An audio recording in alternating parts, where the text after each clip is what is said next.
Hello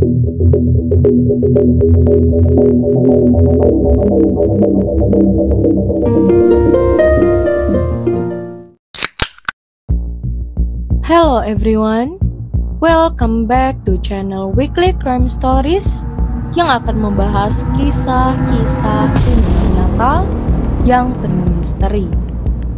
Bagi kalian yang menyukai kisah kriminal penuh misteri, jangan lupa klik tombol lonceng di bawah, subscribe channel ini agar kalian tidak terlewat kisah yang penuh misteri berikutnya. Anna Sorokin, yang bukan terlahir dari keluarga kaya, namun ia menghabiskan hidupnya berpura-pura kaya. Sebelum dia menjadi penipu terkenal yang memperdaya kalangan elit di New York, dia adalah seorang gadis muda yang tinggal di Domodedovo, sebuah kota kecil di pinggiran Moskow. Lahir dalam keluarga sederhana pada tahun 1991, kehidupan awal Anna jauh dari kemewahan. Ayahnya yang bekerja sebagai sopir truk, sementara ibunya memiliki usaha kecil. Mereka tinggal di apartemen biasa, tempat di mana Anna pertama kali belajar bermimpi besar meski hidup dalam keterbatasan. Namun, bahkan sejak kecil, Anna berbeda.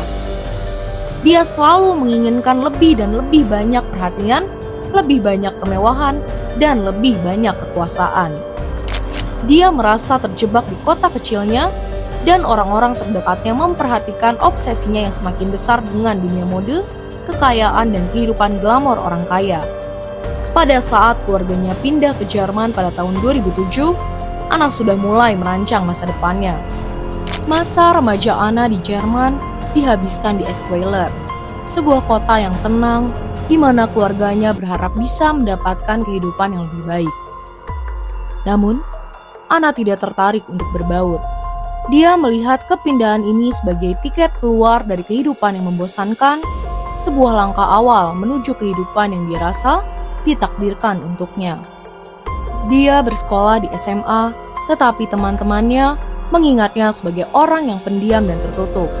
Dia tidak tertarik untuk berteman atau menjalani kehidupan kota kecil, pikirannya sudah tertuju pada dunia di luar sana. Setelah lulus SMA, Sorokin pindah ke London untuk belajar di Central Saint Martins, sebuah perguruan tinggi seni dan desain ternama. Tetapi, dia keluar setelah waktu yang singkat. Dia merasa tersesat, bolak-balik antara London, Paris, dan Berlin, mencoba menemukan tempatnya di antara kalangan elit dunia. Di Paris, Anna pertama kali merasakan kekayaan dan kemewahan yang selalu dia impikan. Bekerja sebagai magang di Purple, majalah mode Prancis, dia bergaul dengan kalangan elit kota dan mulai mengamati betapa mudahnya kekayaan membuka pintu. Namun, Anna tidak puas hanya menjadi penonton. Dia ingin menjadi pusat perhatian. Dunia mode dan kemewahan sangat memikatnya. Tetapi ada satu masalah. Anna tidaklah kaya. Namun, bagi seorang gadis yang telah belajar bermimpi besar dan memainkan perannya, kekayaan hanyalah rintangan lain yang harus diatasi. Dia memutuskan untuk menciptakan ceritanya sendiri. Cerita di mana dia bukan lagi Anna Sorokin, putri dari seorang supir truk, melainkan Anna Delvey, pewaris kekayaan besar Jerman. Pada saat dia tiba di New York pada tahun 2013, Sorokin telah sepenuhnya berubah menjadi Anna Delvey. Dengan pakaian desainer, cerita palsu tentang dana kepercayaan senilai 60 juta euro, dan rasa percaya diri yang tak tergoyahkan, dia dengan cepat memasuki lingkaran sosial di Manhattan. Anna adalah sosok yang menawan, berkelas, dan tahu persis bagaimana memanipulasi orang-orang di sekitarnya. Dia memperkenalkan dirinya sebagai pewaris misterius dari Eropa yang memiliki banyak koneksi, dan orang-orang mempercayainya.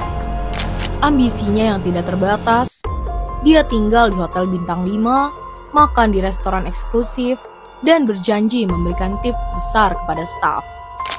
Tapi tip itu jarang dia bayarkan.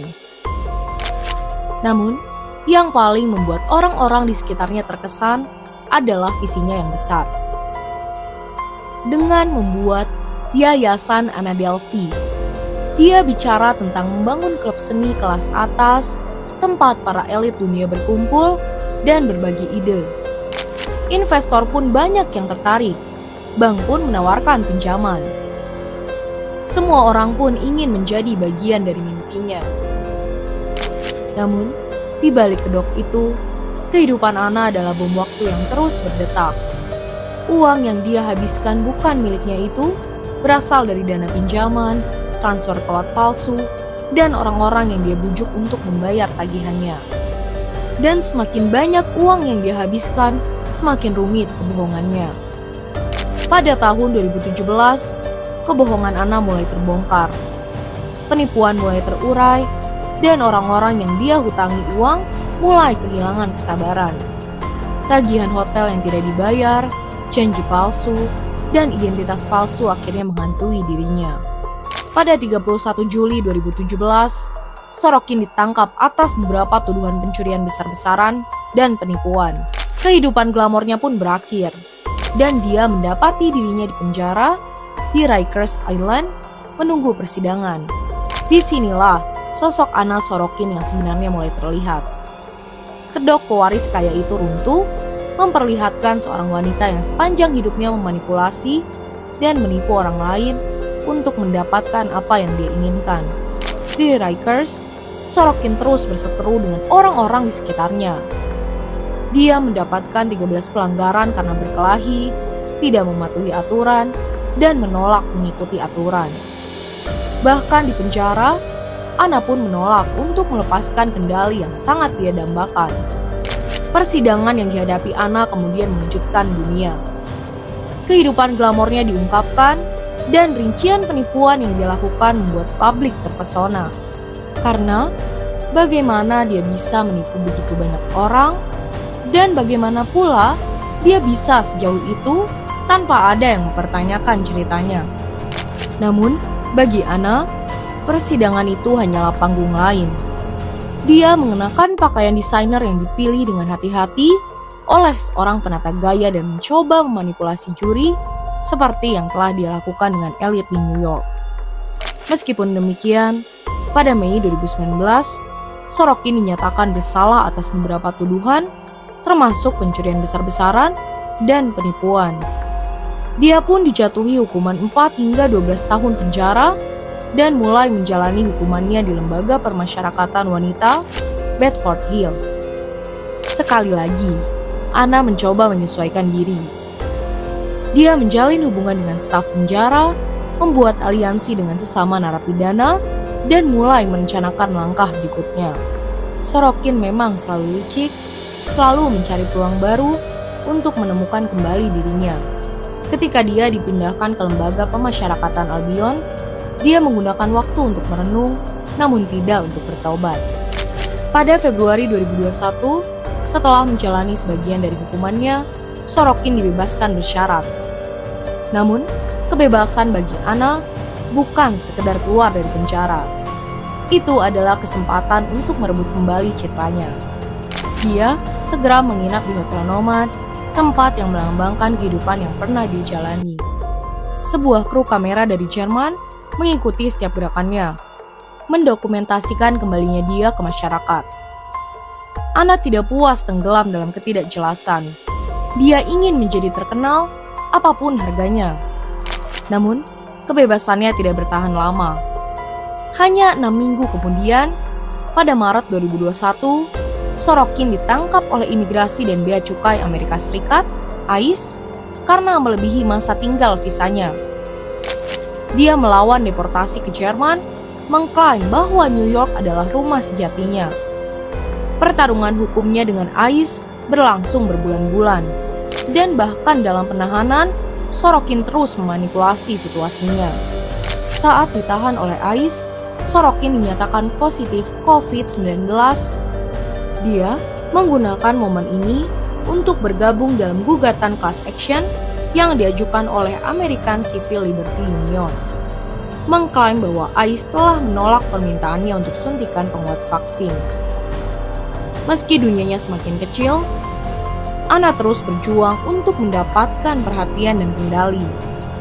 Pada Oktober 2022, dia diberi jaminan sebesar 10.000 US dollar dan dibebaskan dengan syarat yang ketat.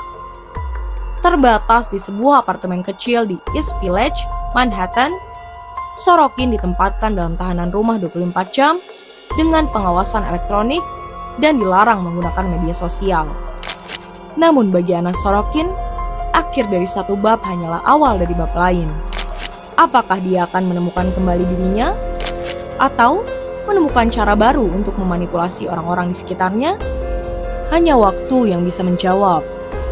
Satu hal yang pasti, Anna Sorokin gadis yang selalu menginginkan lebih dan tidak akan pernah puas. Bagi kalian yang menyukai kisah kriminal misteri seperti ini, jangan lupa dibantu klik like, komen, share, serta subscribe channel ini. Dan untuk para penonton setia serta komentator setia, terima kasih telah membantu Weekly Crime Stories menjadi lebih baik lagi. Terima kasih.